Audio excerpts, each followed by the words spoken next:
Let's look at doing a bass for old school drum and bass, kind of like this one.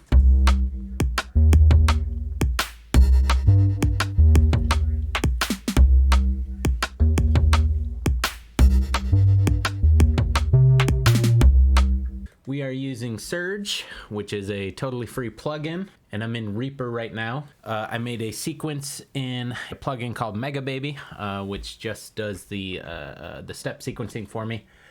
And I'm also using Mega Baby to make my drum beat in Poise. Poise is another totally free plugin. This is my, set of samples that I've put into Poise. Some of them I like, some of them I don't love. Like this stupid thing. I'm not sure why it's in my beat at all. In fact, let me just get rid of it. Okay.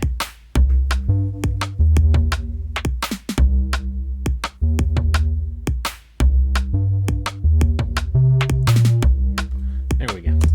Anyways, let's check out Surge and let's check out how to make this kind of understated old school drum and bass sound for it. Okay. So let me turn off that instance of Surge and start with a fresh one. So we can really start this thing from scratch. All right.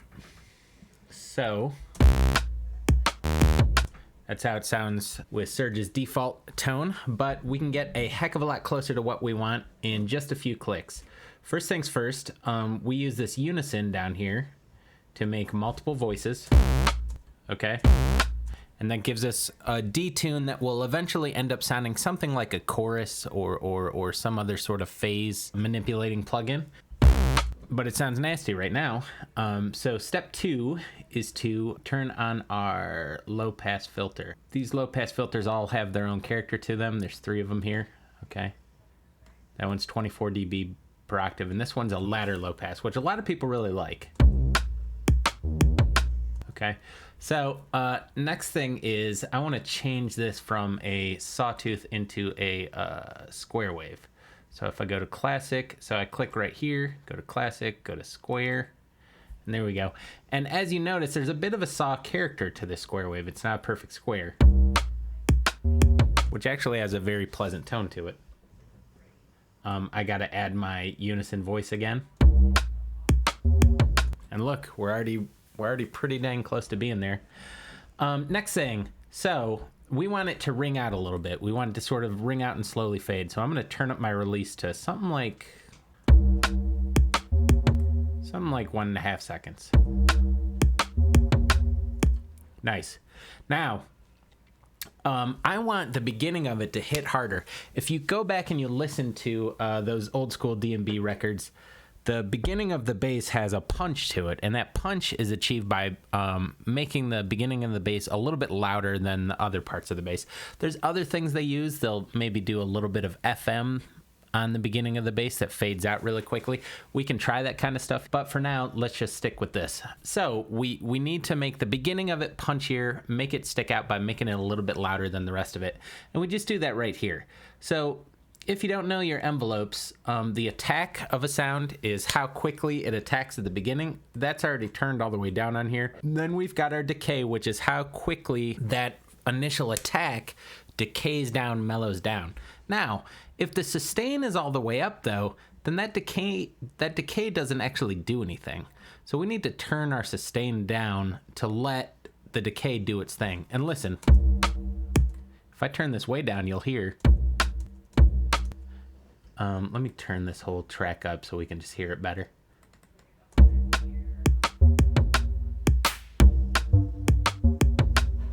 We can hear our decay now. So if I turn this shorter, in fact, let me just turn this all the way down. Okay. There's the initial punch. So I've got this at something like 0.2 seconds. Let me turn my sustain back up around 50%.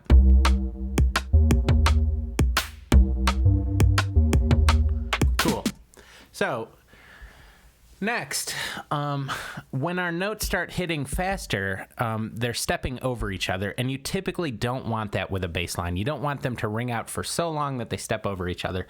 But I do want that ring out on my notes. So the way to kind of have the best of both worlds is to make this thing cut itself off, meaning it'll only ever play one tone at a time. And we do that right here. So right now it's on polyphonic, and we just need to change it to monophonic, and that's it. Nicely and smoothly cuts itself off.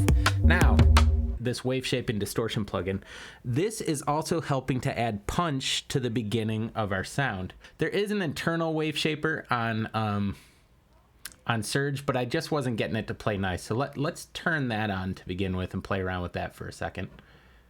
Turn this on.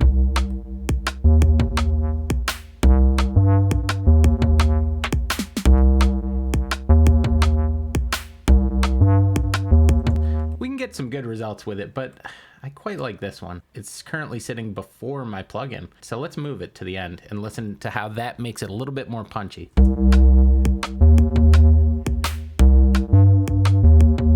The thing is now, this thing is way too present in the mix, so I need to turn this thing down so that the punches can really stand out.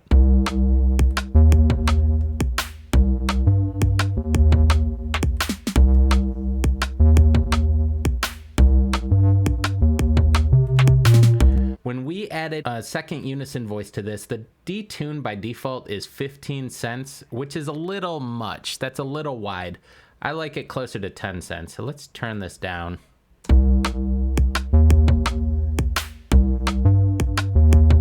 That's a little bit better.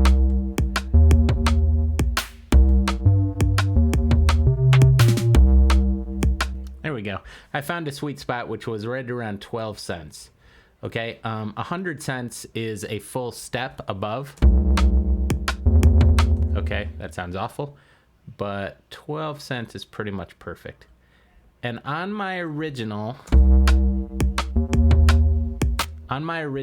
just to support this some more, on Surge, we have 3 oscillators we can play with at once, as well as a noise generator. On the second oscillator, I just chose, so I went into classic here and I just chose a sine wave. And I did that just to support the sound a little bit more and give it a little bit more extra bass. But it's turned up a little too loud by default, so I'm going to turn it down to, like, I don't know, by about 10 dB. So it's just kind of in the background. You can always solo it to see how much of it's really present.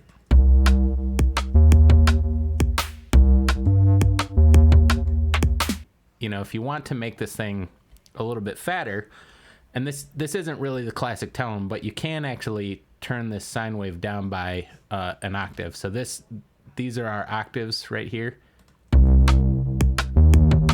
So if I turn it down by an octave, ooh, getting kind of a growl as the 2 oscillators interfere with each other, and then they pass through the wave shaper that give them a bit of a distortion. But I'm just gonna leave it like this. You know what? I feel like this rings out a little too long.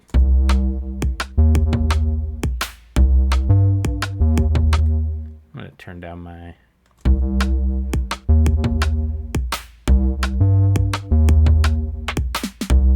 There we go. I'm liking that. Still a little loud in the mix.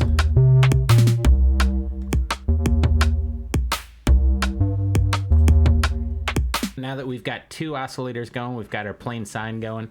If I feel like turning this down to get it out of the way of the drums makes it so that the bass is no longer really present, I can always just turn up my sine wave, which should very gently and subtly push the bass back up.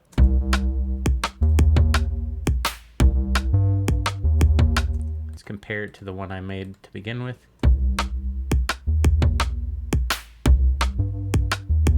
Huh, I wonder what the difference is. What did I change about this?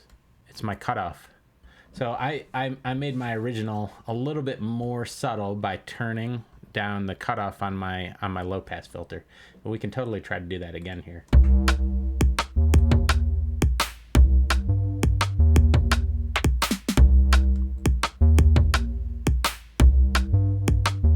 There we go.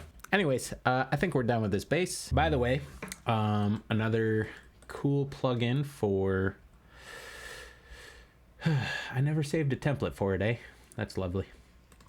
Another cool plugin for doing sort of drum and bass production is this guy called Skaka. This just came out recently.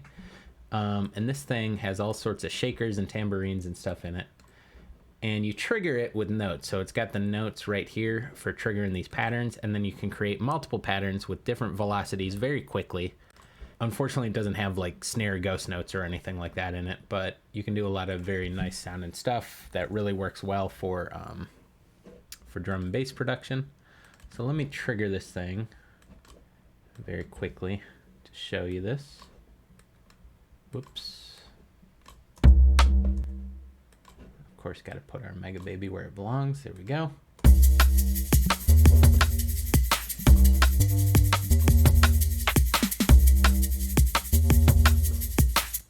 So when you go into these, whoop, I like the single shot a lot. Turn it down a bit. So yeah, it's pretty gorgeous. And you can play around a lot with the pitch. There is a humanization thing, and there's even like a setting. Where is it? There's a setting for like smart humanization, where it only sort of messes up or acts quote unquote human when it's not on one of the main beats. And you designate the main beats just by making them louder. So when the person really shakes with conviction is when it's going to be right on the beat. And they get a little bit more loosey-goosey when you have lower notes. Ugh, that humanized did not treat this well, though. So, oh, there it is, smartness. It's got a smartness slider here. That's what I was talking about. Okay.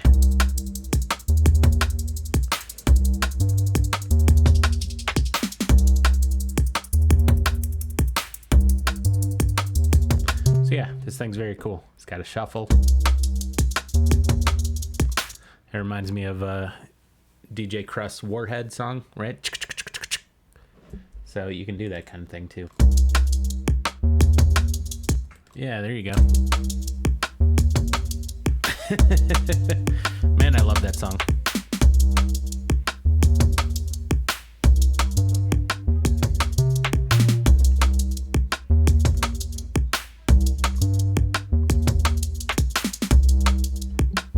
Yeah.